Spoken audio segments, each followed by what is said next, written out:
Good day mga tol.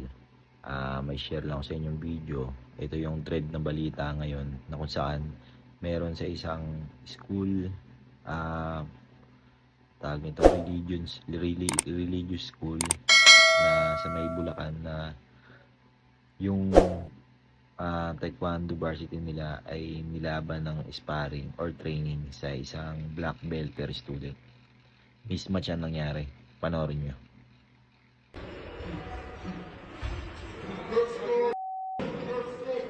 Ito aktual na video ng sparring sa training ng Taekwondo team sa Jesus Lord Colleges Foundation Incorporated sa Bukawi, Bulacan. Ang 17 taong gulang na varsity player na si Cindy, hindi niya tunay na pangalan. Ipinag-spar daw ng kanyang coach sa lalaking teammate na black belter. Ilang beses halos tumalsik at bumagsak sa mga sipa si Cindy hanggang sa... Hindi ka na mamamatay dahil sa bugbog. Binugbog po ako na wala akong laban. Kasi pinartner po ako sa lalaki na... Kasi mabigat pa po sa akin, 70 kilo. Black belter pa. Black belter pa po, kakasimula ko lang po sa... Baguhan si Cindy sa team at yellow belt pa lamang. Matapos ang insidente, ilang araw na ospital si Cindy. Maga ang kanyang muka, may bendang ilong at may pasa sa ilalim ng mga mata. Grabe po yung pagbugbog po sa amin. Gusto ko po magsalita ngayon. Kasi sobrang bisa po ako. Hindi ko na po kaya. Ayon sa ina ni Cindy, sinadya muna ng coach na mabugbog ang kanyang anak. Sinadya po dahil may gusto po siya sa anak ko.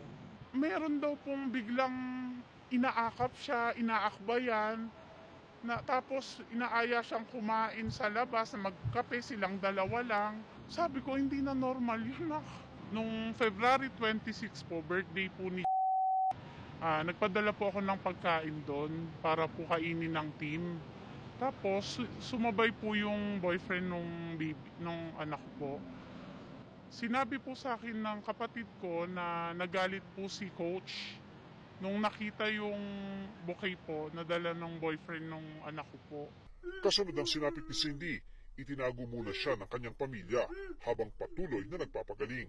Mentally, physically, damage po. Lahat ng damage. May gising pa po na minsan, ngayon po bumabagsak po siya. Ngayon, hindi ko po alam, pinapa-MRI po siya. Ayon sa abogado ng biktima, naghain na ng reklamo ang pulisya laban sa nasabing coach. Nakapaloob po yung kaso na yun sa RA 7610.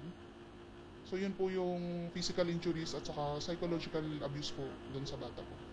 Sa isang pahayag, sinabi ng JIL Colleges Foundation Incorporated na pinaimbestigahan na nila ang pangyayari at wala raw silang sasantuhin. Di raw nila kukonsintihin ang anumang pang-aabuso at pananagutin ng may sala. Sinuspindi na rin ang training ng kanilang taekwondo team, pati na ang kanilang mga coach habang gumugulong ang investigasyon. Para sa GMA Integrated News, ako si Ian